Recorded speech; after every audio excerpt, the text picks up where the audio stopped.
It's hump day. Hump day! It's hump day. Hump day!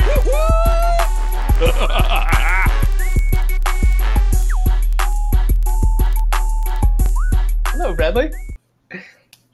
All right. Hi, Hernan. Hey, everyone.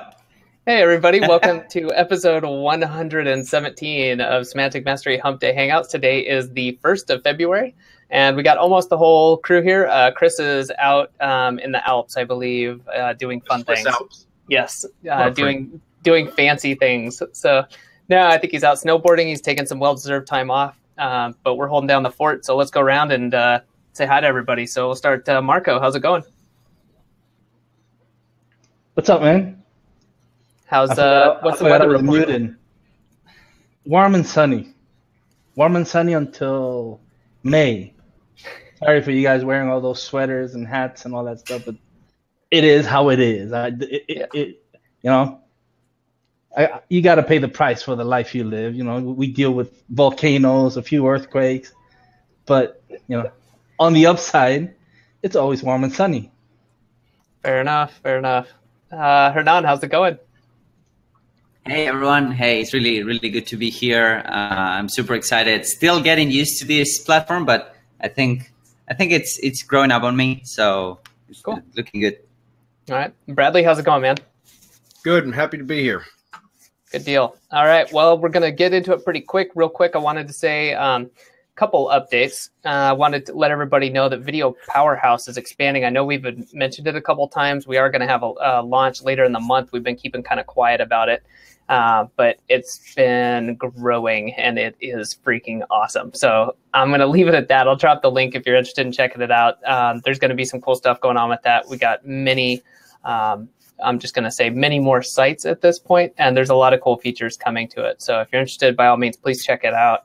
And while I'm doing that, I think, Marco, have you been doing something or what's going on? I've been I've been jumping around the web looking at stuff, trying to see how much trouble I'm trying to break the web, guys. I'm having fun. I'm trying to break literally. And so, I don't know of any other word, but what's coming is I don't know. It's like taking a howitzer to a fist fight. Yeah, you might be a good fighter, but if you got that that big barrel facing you, it's not going to do you much good, right? No matter how good a fighter you are. Yeah, don't bring a knife to the howitzer fight. There you go. Yeah. And so that's what I'm doing. You were calling it originally the Make Google Puke Project. Yeah. MGP. It's gone beyond that. That's great. I'm trying to make the web puke, man. Awesome. Well, give it hell, Marco. Yeah. I'll give it the old, yeah, it goes, man. We're in the lab. We're having some more information for people as stuff keeps going on. This is, we're going to have some interesting stuff happening. I'll just leave it at that. Let's see. You guys got anything else or should we dive into it? Let's get into it. We got questions already. All right, let's go. All right, I'm going to grab the screen, and whenever I do this, my audio drops. So hang tight for a second, guys.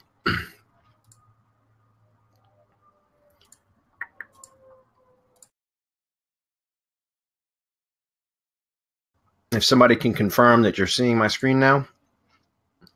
Correct. Yes, we are seeing just the browser. Okay, that's good. That's fine. All right. Let me open it up a little bit. All right, so let's get into it. It looks like I read Paul's comment here a minute ago. I guess Paul had a question attached to his wonderful comment about Megarray last week that I missed, apparently. I read the comment, but I apparently missed the question, so I'll get to that in a second. Brian's up first. He says, it seems that ahrefs, Moz, etc. all have different ranking number. Which do you feel is the most accurate ranking site?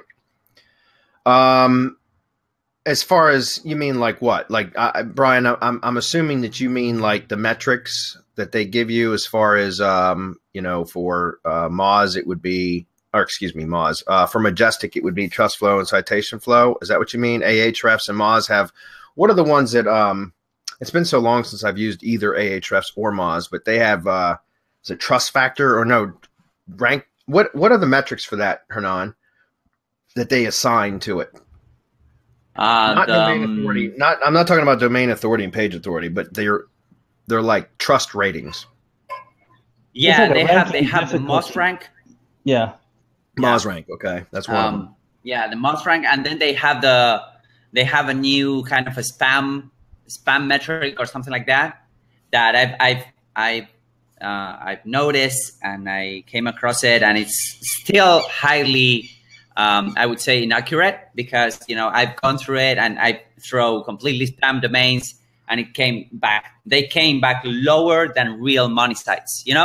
That they have like a lower threshold of spam signals, if you would. So they have these spam metrics, whatever, and then they have the most rank, which is another metric as well. Yeah.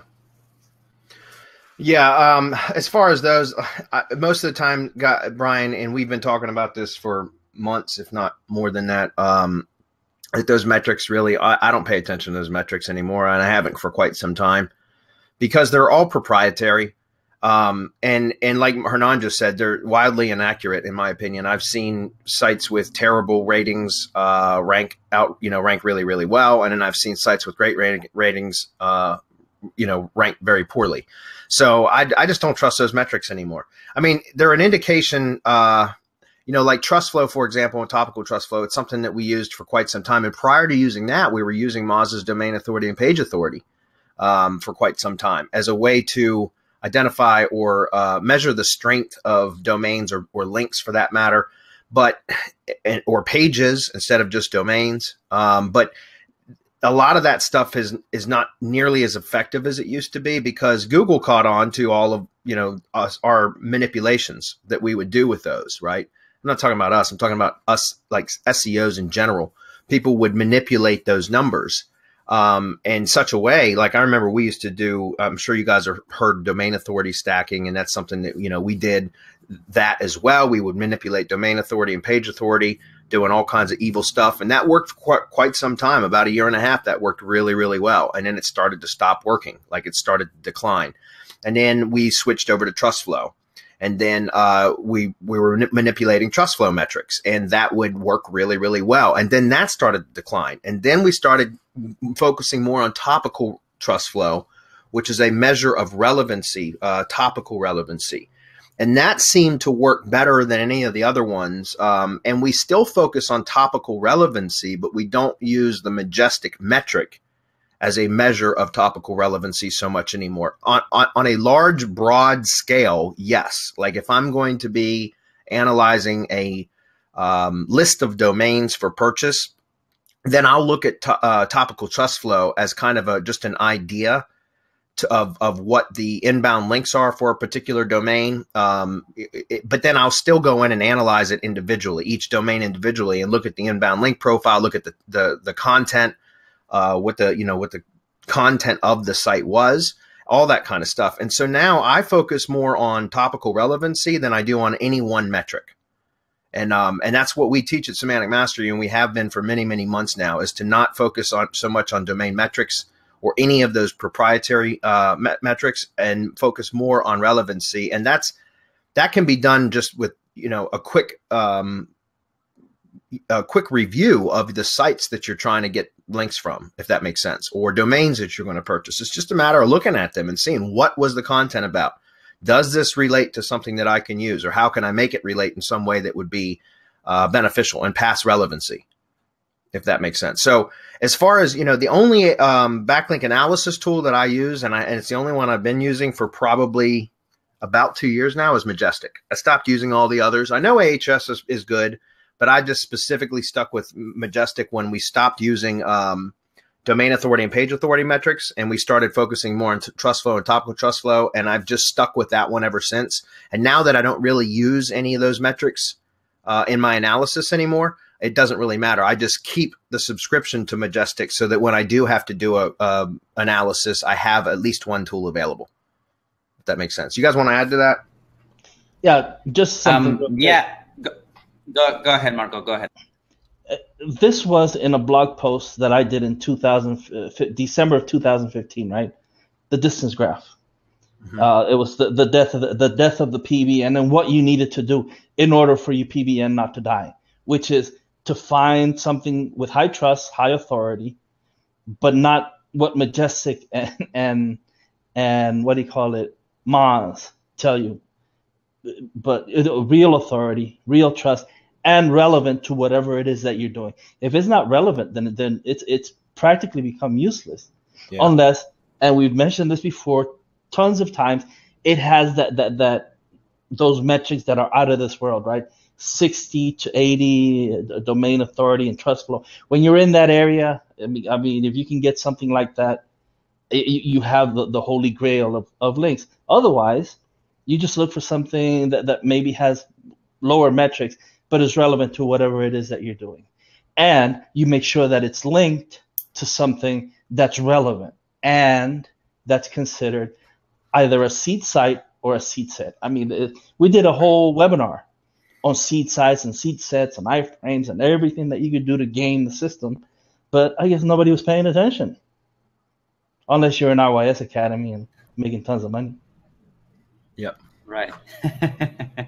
You know, what I wanted to say real quick to add what you guys were saying is that I've been talking to Roman I think it was last week or the week before, that they were having great results. We're finding these kind of domains when they switch the focus from metrics into backlinks, you know, and history. So they were finding maybe the metrics weren't that high, but the backlinks were like pure gold, you know, backlinks from Wikipedia, backlinks from CNN, backlinks from those kind of things.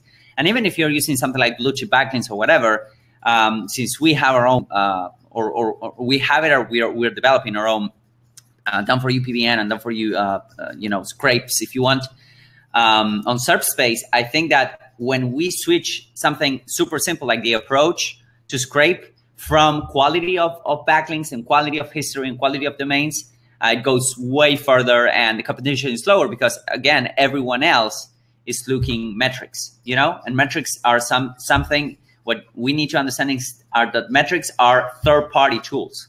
That's right. You know, so that's what something that I want to say. That the guys were finding like really good domains just by switching the approach to this. Yep, and like you just mentioned, that they're third-party or proprietary metrics, guys. So it's their best guess as to what Google is looking for, you know, and so I mean, granted, they're educated guesses. I get that, but it's still proprietary. They don't work for Google, right? They don't have direct access to Google's metrics, so it's what they determine. They think, and from vast amounts of data, you know, I get that, but again, it's still proprietary. So we stopped focusing on that, and like Hernan mentioned, even like for the domains that we've been purchasing for our own stuff, as well as for scraping domains to be sold in SERP space and that kind of stuff, you know, we switched the focus over to looking at the inbound links, guys. And it's not, you know, here's the thing. Even like if you're using blue chip backlinks or whatever, a domain scraper, and you're scraping your own domains, typically everyone looks for the metrics, right? They're looking for trust flow numbers that within a certain threshold or above a certain threshold,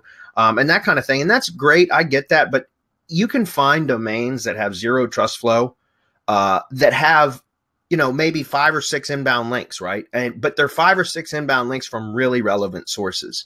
And that's more valuable to me, even though the metric isn't there. The metric doesn't say that it's a very powerful domain to purchase, because it has inbound links that are relative to what I'm going to be linking to from that domain. Then obviously that's a good link for me, or a good domain to purchase to use to build a link to whatever site that I want, if that makes sense, because it's got the relevant inbound links. And that to me is more important now than any metric. Okay. Good question though, Brian. Next is Paul. And this is the one I mentioned earlier. He says, last week, Bradley read my comment, but didn't answer my question. Sorry, Paul. I must have missed the question part of it. My question last week was, are you, Bradley, going to do any training on how to use Megarray? No, I'm not. And the only reason why I'm saying no, Paul, is because there's training in Megarray. And as far as how to use the tool, as for strategy and stuff, it's no different than strategy I would use for any other tool, like, you know, mass video tool. And we've done various trainings over the years based on that, you know. So Megarray is just a tool that can perform a particular function, several functions, but there are other tools out there that will do that as well. And we've covered that a lot in various trainings. So I don't plan on doing any specific training on Megarray, no. But you know, basically, guys, it's the same thing. You can use it to poke, to find, to test keywords. You can also add your own. You know, you can add themed networks, which is what I recommend that you do, so that you can mass publish videos to multiple networks. And, you know, you can use it for building backlinks. And Paul, I know, Paul, you said you're already having really good results with not only ranking videos, but also ranking money sites with using the tool Megarray. And so it sounds like you already know what you're doing anyway. Okay.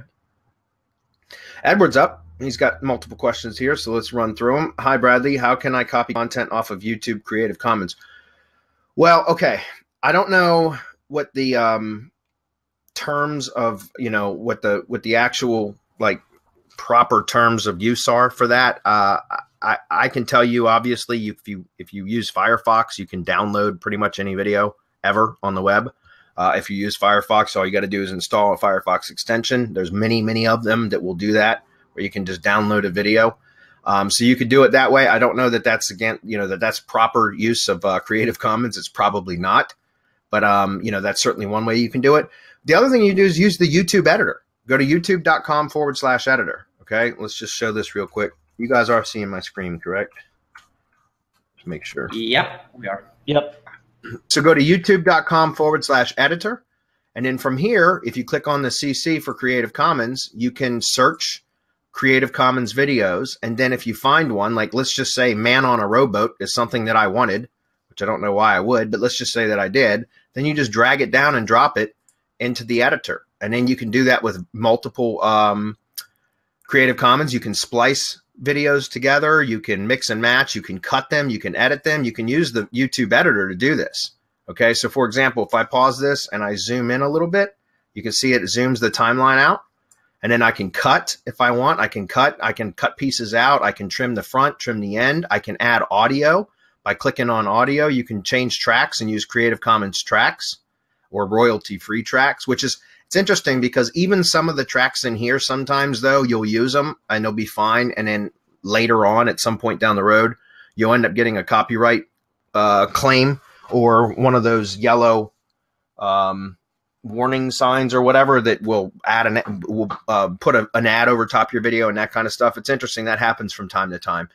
But you can add text. You can do all kinds of stuff with the YouTube editor. And that, I know that's legal as far as YouTube's concerned. It's not against the terms of service to use Creative Commons in the YouTube editor. It may be against terms of service to download and use in your own editing software and then re-upload. But again, you know, it's up to you as to how much risk you're willing to take. Okay. But yeah, using Creative Commons in YouTube editor is a quick and easy way to slap some videos together. Do you have any contract templates that I can use for new clients? No, because I don't work on contracts. I never have. I don't want to say I never have. I have worked. Excuse me. Can you hang on a second? If he's meaning get the content, the closed caption content on his own videos, then he could just go to subtitles, right? CC, I mean, on his own video. Well, I read CC as Creative Commons. Is he's talking about closed captions? I don't know. There's. I mean, go ahead and finish answering, Marco, because that might have been what he was asking about. Yeah, all you have to do is in Creator Studio, info and settings, and then go to the subtitles and closed caption, and then what YouTube will do is it'll automatically give you the subtitles. Okay. Yeah, the closed caption, it'll do it for you. That's true. If you go to Video Manager, let's just pick one real quick. I'll show him where to do that too. I was reading CC as Creative Commons. Maybe he was talking about closed captions though. Subtitles and CC, guys. You see this? Click on that. Select video language. In this case, it's going to be English. I'm going to say default for new uploads and click set language. And then where do you download them again? Click on that. Click on that green. There you go. And then you have right there actions that you can download it. It's still loading. Hold on. Okay. But if you click on actions, you'll get a drop-down menu. Okay, so there you go. Now you can download as either one of these files here or any one of these 3 file extensions. You guys see that? So if you were talking about closed captions, which again, I must have misinterpreted, or I may have misinterpreted the question, then yeah, do what Marco just said. Just go to a video. Has to be your own video, I think. I don't think you can download closed captions from a somebody else's video, can you? Yeah, you could always upload and keep it unpublished and do it all, and it's not really ethical. I mean, I'm not recommending that you do it. I'm saying in a hypothetical world, this is what you could do. Very good. Hint, hint. Right. Wink, wink. All right. Do you have any contract templates that I can use for new clients? No. I've worked on contracts a few times with some really large clients because that's what they wanted. But for the most part, I don't work with contracts, and I never preferred to do it. I always would pitch my services to prospects, and say, look, I'm not going to lock you into contract. If you're happy with the services that I'm providing, you should be happy to continue paying me. If you're not happy with the services provided, then you should be able to suspend services and we can part as friends or not as friends, whichever you prefer. And that's how I've worked since the beginning of my career.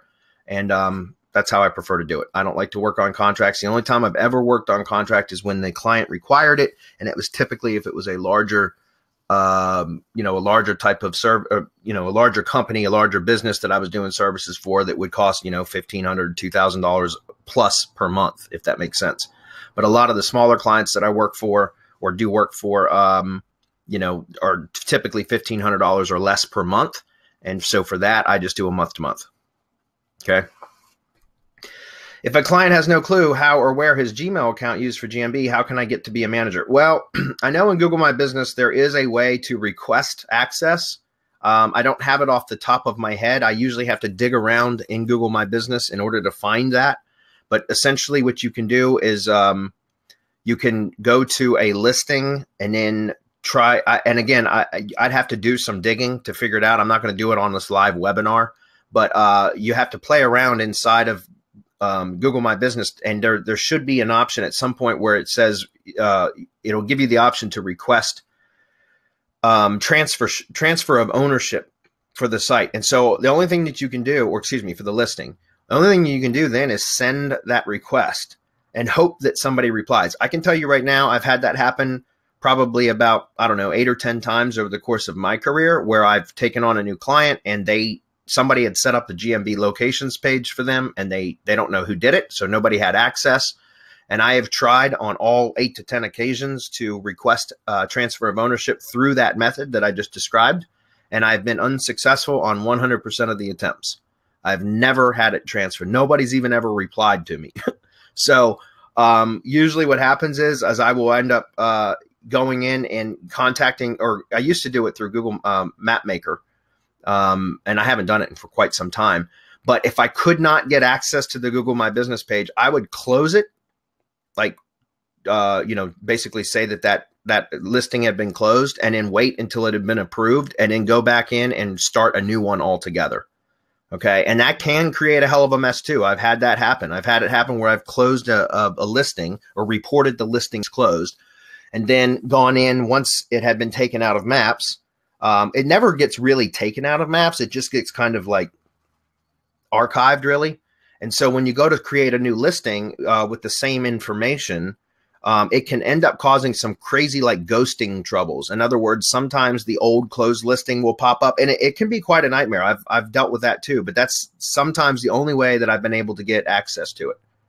So unfortunately, I can't give you any other advice on that. It's just really shitty that somebody else can create an account and then not give anybody the details, and then you're stuck. Like, what do you do? Or what does the business owner do? You guys have any suggestions for that?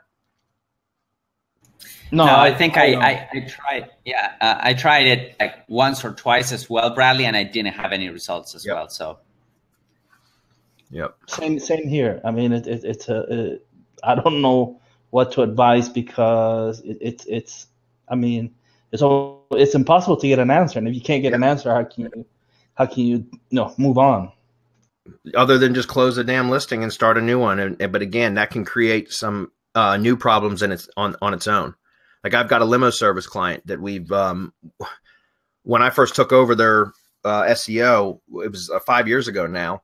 It was right after I opened my agency, actually, in 2012. So it's been 5 years, and I've been doing work for them ever since. And we had that issue. We had to close a listing because they had moved, but the Google would not honor the move, like the updated request for the new address and new phone number, or it was an address, not the phone number. Google would not honor it. They wouldn't update it. And so I mean, we dealt with months. I dealt with that, and I wasn't able to get it fixed. So finally I just closed the damn listing, and I waited about 2 months for it to stop appearing altogether in the maps results. And then I went in and set up a new one. But, 6 or 8 months later, all of a sudden, the new one stopped appearing in the maps and the old one started appearing again. And then we ended up going through like 4 months of troubleshooting with Google engineers. No kidding. It's just because Google's slow. They're like the federal government. They're just a huge, big bureaucracy, right? So they don't move very, very fast. But it took them like 4 months to finally get that corrected. They admitted it was their fault and their engineers were working on it, but it took like 4 months. And so for 4 months, that client was furious, right? He was furious. And I don't blame him, but it wasn't, it certainly wasn't my fault. It was Google's fault, but Google doesn't move very fast for us little guys. Okay. So unfortunately, I can't give you any more help with that. Edward next says, I've been giving new clients a trial period on my ability to rank. After 6 months, I give them an option to stop the year contract. I don't know how to track my success for them and prove they need me. And what do you do? Well, first of all, I'd never agree to something like that. And second of all, since I don't work on contracts, it's not an issue for me. If after 6 months a client isn't happy with me, then usually we won't make it 6 months anyways. If they're not happy with me, they're going to be unhappy with me prior to that 6 months, and they're going to say, we don't need you anymore. And that doesn't happen very often, but sometimes it does. Right. Go ahead. That's I was about to ask Edward, are you working 6 months for free? If so, that's crazy. Or you're just like, because I don't understand like your ability to rank, because you could be better off like building your own assets if you're not gonna be charging anything for 6 months, I feel like you could be working on your own assets and nobody can fire you from that. You know what I mean? That's right. So unless you building your own asset or you're getting some sort of, partnership in the company, that could be fine. 6 months you invest in the company, but you're investing in the company, not in the term of money, but you're investing in your work. So I hope you're not doing that. If that's the case, then I would advise that you start thinking on, building your own assets, either A or B. You can say, okay, I can work 6 months for free, but you need to give me a partnership. That would be I think that would be a better approach in my opinion. So, yeah. As far as tracking success, what you take to clients, you go into Google Analytics, you go into Google Search Console, you go and make sure you have an 800 number that you have it ringing to the client's number so that you can track the calls. You get copied on any emails that the client gets. All of that information put together gives you have a lot of evidence on what your success is. Don't focus on rankings. If you're ranking focused, you're lost. You should be focused on success. Traffic. This is what I've done. Correct. This is what I've done. These are the visitors that you're getting. These are the people that are filling out your contact form and calling you. I don't know how else you can try. I mean, there's just no other way unless you're there to close the deal, which you don't want to do that for your clients. I mean, they have to do something, right? Yeah. But as far as tracking, that's what I would do. They would have to go through my number where I can see the amount of calls going through, and I would get copies of the contact form, how many times it's filled out, or maybe even the whatever you're using for email marketing. You can build the list there, and that's how you track your success, and that's what you present to the client. There you go. Okay, the last part of the question, I'm kind of doing this while Marco and Hernan were answering. Somebody said, I guess he was asking about creating an RSS feed from any web page. You can see, well, I had these bookmarked, but typically what I would do in your situation, and I don't know if these will work for you, Edward. I'm going to post them up here anyways. And let's see, these are RSS feed generators. I don't know if any of these will work for you. I haven't played with these in quite some time. However, typically when I'm looking for something like this, guys, the only reason why I have these is because I always bookmark stuff that may be useful to me at some point in the future. But all I do is go to Google and search create RSS feed from web page and just start clicking on links and seeing which one will end up working for you, Edward. I just shared 3 that hopefully will work, but I don't know if any one of those will work. And honestly, if none of those work, all I would do to answer your question is go to Google and find it for you. So just go play around, guys. When in doubt, use Google. It's funny how we as SEOs oftentimes forget that sometimes the easiest way to find an answer is to Google it. Like, if anybody's ever seen that Let Me Google That For You website, that's freaking funny. Just so you, what is it? Let's see, lmgooglethatforyou.com. I think that's it. Yeah. I have it on speed dial. I love this. I love this because it's like, okay, create RSS feed. Nice. Can you let someone ask.com that for you? I'm going to start using that. Create RSS feed from web page is what I would do. And then you say, get link. And now watch. If I take this link and I shared this at the top of the event page, this is what it would look like. Go to Google. I'm not doing this. This is doing it. Create RSS feed from web page. Google search. That's it. Was that so hard? So anyways, that's just being a jerk about it. But I like to do that occasionally when I've got somebody that asks me a silly question that could very easily be answered by Googling it. Because it's like, how long did it take you to type the question out and then wait for me to reply when you could answer it yourself? And I'm not picking on you, Edward. I'm just making a joke. Okay. Next, Virginia Surgeons is Toby. I know that because I remember now. If you have a 3-tier IFTTT ring, how do you set it up to blast Web 2 and other nefarious things to the correct rings?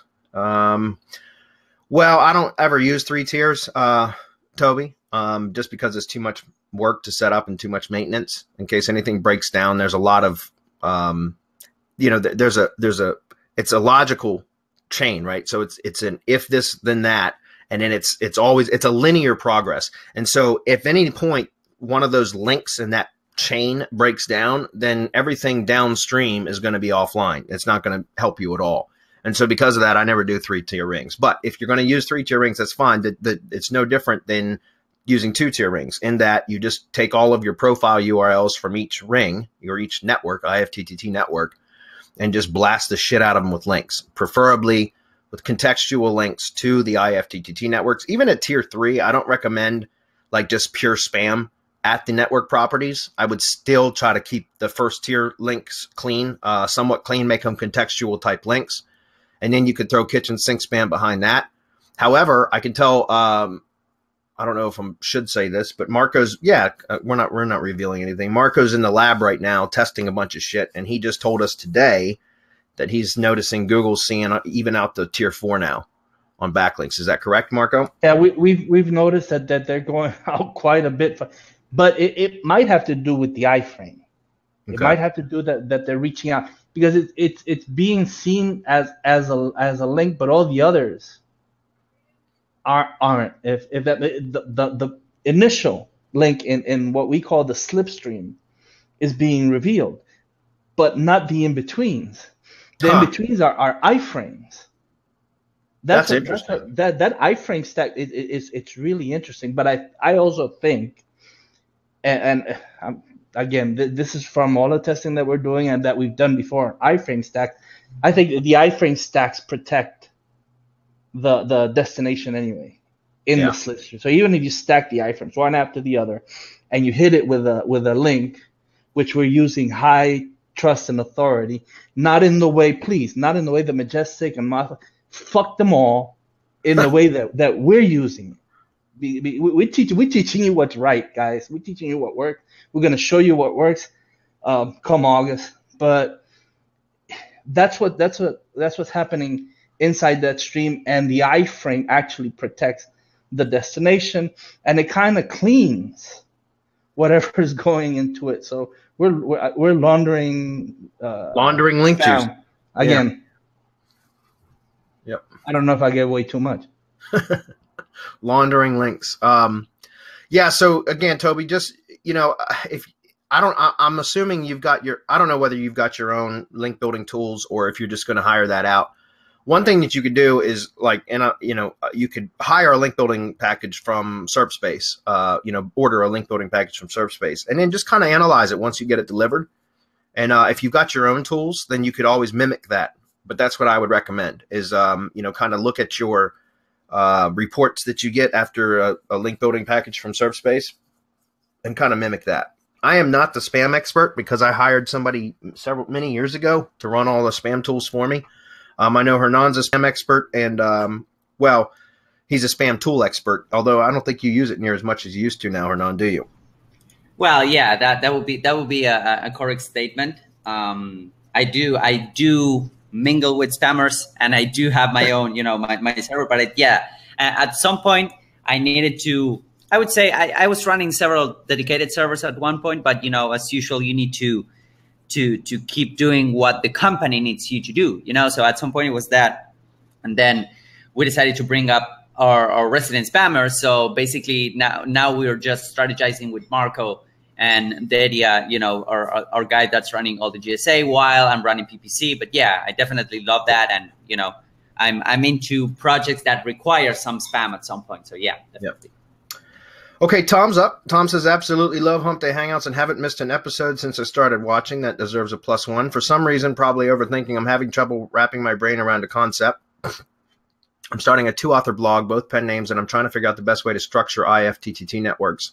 I'm familiar with creating persona networks as separate identities from the brand, but I'm not sure how to integrate persona into the brand. Since I already have 2 Google accounts set up for the pen names, the persona accounts are already started.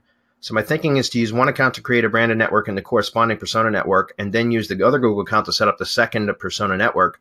This would essentially result in a tier 1 branded network and two tier 1 persona accounts. Yeah, you can do that. So listen, here's the thing. If you have, and that's fine, guys. In fact, we talked about this. It might have been a mastermind or something last week, or one of the other webinars we did last week, but somebody was talking very similarly about having multiple authors. And, you know, you can create an author feed from WordPress. Out of WordPress, guys, you can pretty much get an RSS feed for everything. Categories, pages, authors. You can even probably get an RSS feed from individual posts, I'm sure, and tags even. I'm not sure about tags, but I know that you can get RSS feeds from categories and authors, for instance. So what I would say is, you know, for a setup like what you're describing here, Tom, that's not a bad idea. I always talk about only use one tier 1 network for a money site, but that's under most conditions, which are going to be where somebody has a money site that they're constantly publishing content to from basically one author. And I'm using air quotes now, right? From whoever that author may be, the company themselves or individual authors on the blog, whatever. However, in your situation, it does make sense to have a branded network for the blog, right? And then to have 2 persona-based networks that are the authors, and then feed the persona-based networks with the RSS feed, the author feeds, if that makes sense. So the branded network will get all posts from the money site, no matter who writes them, no matter who posts or publishes them, whether it's the company itself or individual authors, so to speak. But the branded network would get all posts. But then the IFTTT network for Persona 1 and Persona 2 would be updated or fed content from the respective author feeds, if that makes sense. And that's what I would do, because then essentially you are using multiple tier 1 rings at that point, but they're segmented and categorized or compartmentalized in such a way that is not spammy, in my opinion. Okay. Now, I haven't tested that myself. However, I can't see that being a problem. And I'd like to hear you guys' opinion on that as well. But I think that would work very, very well, is to have the individual persona or author rings being fed with their feeds, their author feeds only. What do you think? That was a cue for somebody. Yeah, crickets. I heard crickets. Okay, I guess nobody has any. Go ahead. Can you guys hear me? I don't know if this is live or not. And can you guys hear me? Now yeah, we can hear you now. Oh, okay. Yeah, I was talking to the mic. I was just muted to say, hey, Bradley, I agree with you. You know, that's fun. Okay. All that build up just for that. All right. Yeah. Right. We need to have the MP3 queued up for cricket sounds, like chirping crickets. Right. That could be funny. All right. So let's see. Let me just finish reading this. Also, there'll be 2. Is there any issue with having 2 YouTube channels syndicate the same content? I wouldn't do that. Well, you can do that with the same content across 2 channels, but I don't like to do that, guys, unless I'm using them for spam purposes only. Like, I don't. If you've got a money channel that you're going to be using that's associated with this whole setup here that we're talking about, then I don't recommend taking the same content from one channel and republishing it on other channels as well. I don't like to do anything like that to my money sites, guys, or money channels for that matter. If it's a spam thing that you're doing, you know, specifically for spamming, then absolutely you can do that. And I'm not saying you can't do it with a money channel and then republish the same content to another channel. I just don't recommend it. Okay, that's all I'm saying. Okay.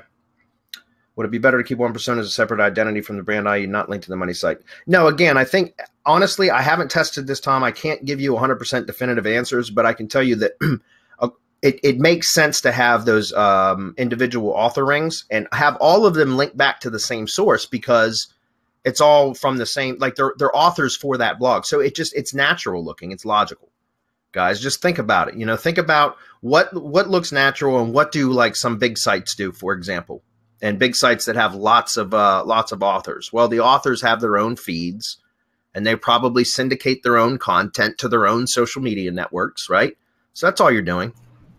Yep. All right, Kevin's up. Hey, guys, hope everyone has been doing well. I have a question about posts per day and indexing. I'm thinking of doing 40 posts per day, wow, through plugins, but I would like to know if 40 per day is too much for IFTTT to pass juice, since Google doesn't index Web 2s very fast. Kevin, I wouldn't do 40 posts per day to any Web 2 networks, honestly. Anytime I've gotten aggressive with posting, especially with an automated posting app like IFTTT, they count, many of the accounts get terminated. I would not recommend doing 40 posts per day. You can test it, but honestly, it's very likely that many of your Web 2s will get terminated. So I don't recommend that. Does Google crawl index the archive posts on Tumblr bloggers, etc.? Yes. Yeah, you mean like the paginated posts? Yes, Google will crawl and sometimes index those. And well, unless, now I'm not sure about Tumblr. Tumblr might have some no index parameters for the paginated pages. So essentially, guys, an archive page is nothing other than an index page, right? What I mean by that is it's like a blog category page or a tag page or something like that. It's the paginated. So older posts, those. Now, like, for example, in WordPress, if you're using Yoast for WordPress SEO or any one of the SEO plugins, in the options, you can always say no index paginated pages or archive pages. You can select that option.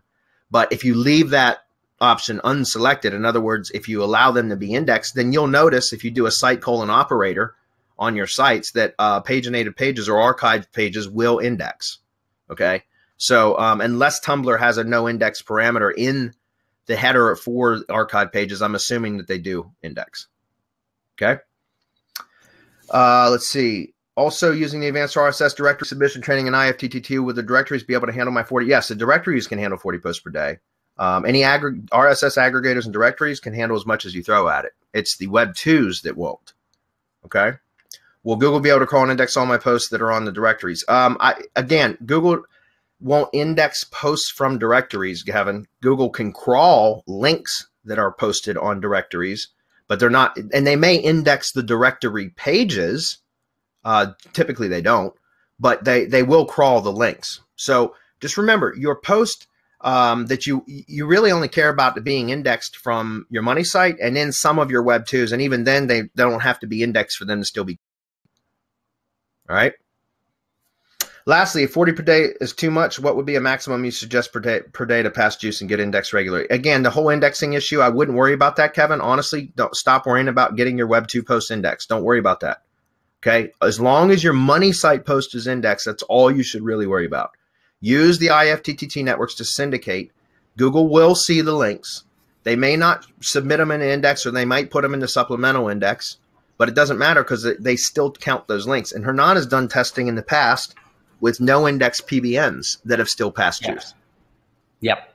Yeah, I was just about to say that, Bradley. I think there's a big, of course you want, like, the ideal scenario is, I would say, a powerful, relevant link that's indexed on Google. That would be the ideal backlink, right? Because you can get traffic and you can get relevancy, you can get link juice, you can get traffic, etc. So, but the point is that we sometimes we mess with, or we mistakenly say that a non-indexed website or a non-indexed backlink will not carry this link juice. It will not carry the same amount of link juice as an index website, but it will carry link juice. You know, yeah. I've made tests. Of course, the best PBNs are the PBNs that got good backlinks, as we have been talking a little bit earlier today. And, you know, but no index PBNs will be sub-ideal, but they can move the needle nonetheless. So, you know, I see a lot of people here and on Facebook groups and some Skype chats, etc., saying that IFTTT Web2s, you know, they take forever to index. And that's fine. I mean, as long as you're getting traffic, you're getting traction, you're getting more exposure, I wouldn't be, you know, so worried about getting those Web2 indexed. Because again, you know, if you're tweeting them, Marco goes in depth on how to force feed Google, index, etc., on our RYS Academy. But the point is that the whole idea of IFTTT is to automate things, you know, to make things easier. Right. To have, like, I would say 50% or 60 or 70% of your link juice, your link building tasks taken away from you, know, automated. So if we start overthinking and if we start, like, we are defeating the purpose of IFTTT SEO Academy. So, and then 40 posts, I wouldn't be worried about indexing so much, but I would be worried about the lifespan of the accounts, you know? I would add just one final thing to this. We've ranked stuff that isn't indexed, that, you know, it gets indexed, then it drops off the index. So both. We've ranked it before it's been indexed, and then we've ranked it after it's been indexed and dropped out of the index. So we've done both. So just because it's not indexed doesn't mean that Google doesn't know it's there. It doesn't mean that Google isn't paying attention to it. Yeah, there's a lot of people will tell you anything. People will tell you anything to get you to spend your money. We test. We go every day in the lab. We're in there. We're testing everything. We're throwing everything we can at it just to see what happens, just to mess around and see what happens. That's what we do. It's our job so that we can come back and tell you, hey, guys, this is what's working. And we can tell you it's working because we did it. Otherwise, you know, why even be here? So please, just pay attention to what it is that we're telling you, to what we're saying, because we actually test this shit over and over and over again to make sure that what we deliver to you is information that actually works. All right, I'm going to try to run through a few more before I get yelled at by Adam. Since I don't have a masterclass or another webinar today after this, I'm going to run till 5:55 or 4:55, excuse me. So here comes the middle finger. All right, last part of this, Kevin says, well, excuse me, he asked about 40 per day. If that's too much, how many? I typically wouldn't. I usually don't go any more than about 10 or 12 posts per day, but I don't start off with those either. I will ramp that up slowly. So I might do, like, 2 posts per day to start with. And then over the course of about a month, slowly increase it up to, 6, 8, 10 posts per day. But again, I do that as a slow progression so that you can allow your network sites and everything to basically age a bit, or season, as I like to call it, like to season them a bit before increasing it to that rate. So if you do it slowly over time, it's going to look more natural than setting up a new network and then just blasting it with 10 or 12 posts a day. That'll almost surely get your accounts terminated. So again, start off with 1 or 2 posts per day and then ramp it up slowly up until about 10 or 12 posts a day. If you want to be more aggressive, feel free to do so, but just be aware that you may lose your accounts. Next, one more question. Rank Feedr to drip ping your money site feed every single day, or is it risky to ping a feed once a day like that? No, it's not risky to ping a feed at all. The pinging will not risk anything. The worst thing that can happen by excessive pinging is the ping service will blacklist your IP. That's it. Literally that's it. You can't over ping anything, guys. The pinging services will just start ignoring you, essentially, or ignoring a particular link request for pinging. That's it. Okay, you can't over ping something. Okay, but there's really no need to continually ping stuff either. If you've got it set up to auto ping once a day, that's fine. It's not going to hurt anything. Okay. Kay says, what's a good frequency to publish on YouTube to syndicate on IFTTT network? Very similar to the question that Kevin had about how many is too many. Usually remember guys, publishing videos to YouTube is the same thing, right, as publishing blog posts, because you're essentially going to syndicate to a network. So it's not necessarily the YouTube itself that you need to worry about being terminated, although that can be a problem too, but it's the Web 2 properties you syndicate to that often causes the problem. So like when I do a lot of spam testing with YouTube, I try to, like, for example, Hangout Millionaire or Video Marketing Blitz or Megarray or any one of the tools that I've used to massive spam YouTube. Usually I try to stay at no more than 5 videos per day per channel. I've gotten away with as many as 15 videos per day per channel, but that can be a bit excessive, and it can, you know, basically raise a red flag. So I typically don't like to do more than 5 posts per day to any one YouTube channel, which in turn would post 5 times to the network in a day. Okay. So again, in order to try to save your network or to keep your network from being terminated, or sites within your network from being terminated, is start slowly and ramp it up. So if you want to do 5 or 10 posts per day, it's okay, but I wouldn't come right out of the chute or right out of the gate doing that, because it's very likely you'll get terminated. All right. Greg, when is the next IFTTT webinar? Probably not. It's not going to be next week, but it'll probably be the following week, Greg, which will be, what date would that be? The 15th? Yeah, February 15th. It's likely going to be February 15th. It will be notified in the IFTTT Facebook group when it's scheduled. Okay. Let's see. Next, we're almost done, guys. Just a minute. Thanks, Wayne. Yeah, you can. And sorry, Edward, I see that you were talking about closed captions now. Well, now you've learned how to also do Creative Commons. Greg says, to clarify a question on Rank Feedr, if we want one page on our site to be correlated a certain authority site, can we create multiple RSS feeds that all have our one page, but importantly, each feed has a different page from the one authority site as a static page? The main question is if we can keep associating with the same authority site, associating it with that same authority site over multiple feeds. Not 100% sure on the correct question, Greg, but you know, creating RSS feeds and using the sticky post or sticky item feature in Rank Feedr should not cause any problems, because they're not direct links, guys. It's co-citation. As far as I know, there is no spamming penalty for creating feeds and associating content from one particular site or even one particular post across multiple feeds. I don't see that as ever being a problem. I can't imagine it ever becoming a problem either, because what would stop other people from adding your content feeds into their own feeds that they create, like in FeedBurner or something like that? If that could be a spam problem, then couldn't we negative SEO people just by creating feeds, right?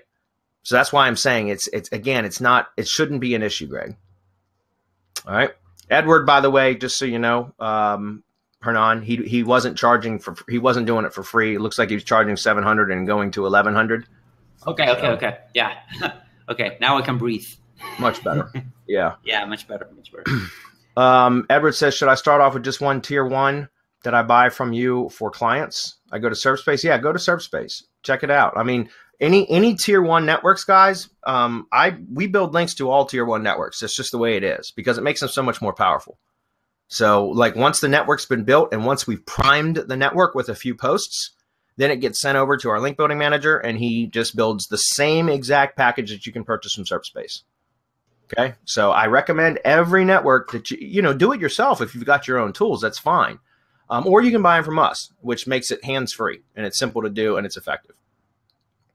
Blake says, could you please restate the iframe approach again? Well, we're out of time. We don't have time. And Blake, that's we can't reveal much of that because that is specific to RYS Academy, which is a closely guarded membership. But you're more than welcome to join there, and then you can get all the information you want. It'll be like drinking from a fire hose.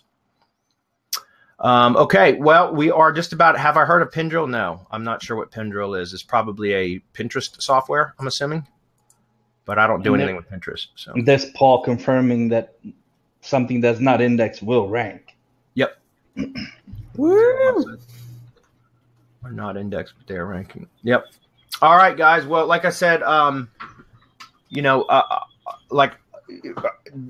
far as this one thing, I just want to comment on this very quickly about charging 700 and going to 1100, because the one part of that question that we didn't get to finish answering is he says, is there some way to track progress so that when that 6-month period comes up and he wants to, elevate the price to that higher amount. Well, I wouldn't work on agreements like that. If I was going to work on an agreement, Edward, where I wanted to give them a trial period as opposed to just a flat out fee, then I would charge them for lead gen. Like in other words, I would charge the client for generating leads. Now, I don't know if it's a type of business. I'm assuming that the business needs leads. I don't know of any business that doesn't. But what I would do is charge on a trial basis. I would say, okay, look, let me generate some leads for your business, and you can just purchase on a pay-per-lead basis. And then if you're happy with the service, we can either continue it that way, or we can go to a monthly service fee instead.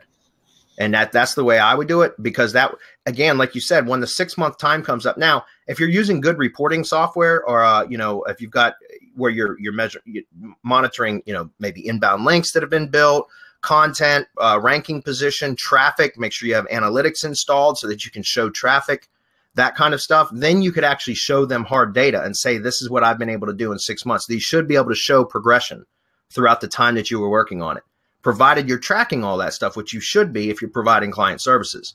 But one of the beautiful things about lead gen, guys, is you don't need to provide tracking services. You don't need to show anybody any data, period, other than producing phone calls. You have to show the number of calls and the number of web form submissions. That's it. You don't have to show them ranking.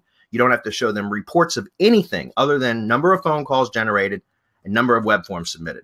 So in my opinion, a lead gen model is a much, much better model, because then you're not answering to anybody. All you're doing is producing leads. So anyways, that's it. We're out of time, guys. Appreciate everybody being here. One sec, real quick. Ken had a question. Is local included in RYS Academy? Yes. Awesome. Boom. Is there any other questions? No, sorry. That was it. I really wanted to answer that one. Okay, cool. Yes. I mean, RYS is really good for, well, it's good for everything, but it's in locals included in there as well. So there's a full case study on local done by step by step over the shoulder. So yes. Yep. Okay, guys. Well, thanks everybody for being here. There is no additional webinars this week that I know of. Is there, guys? I don't think there is. I think this is it for this week. Okay, cool. Well, then we'll see everybody next week. Thanks. Awesome. See y'all later. Bye. Bye, everybody. Bye.